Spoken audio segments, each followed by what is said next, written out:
শিক্ষার্থীদের দুর্ভোগ ও খরচ কমাতে ২০২০-২১ শিক্ষাবর্ষে প্রথমবার সাধারণ ও বিজ্ঞান প্রযুক্তি বিশ্ববিদ্যালয় নিয়ে গুচ্ছ ভর্তি পরীক্ষা শুরু হয়। সবশেষ ২০২৩-২৪ শিক্ষাবর্ষে ২৪টি বিশ্ববিদ্যালয় এই প্রক্রিয়ায় অংশ নেয়।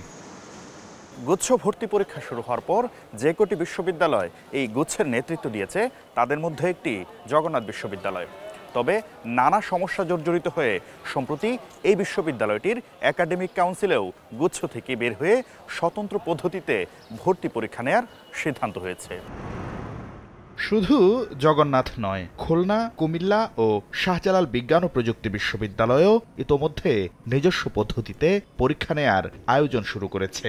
কাঙ্ক্ষিত মানের শিক্ষার্থী না পাওয়া এবং ভর্তি প্রক্রিয়ায় দীর্ঘসূত্রতার কারণেই এই সিদ্ধান্ত।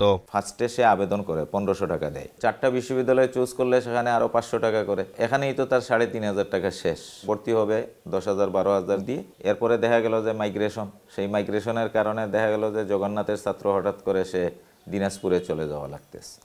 এখানে তাকে ভর্তি ক্যান্সেল করতে হচ্ছে। অনেক বিশ্ববিদ্যালয় কিন্তু ভর্তি ক্যান্সেলের টাকাও দেয় নাই।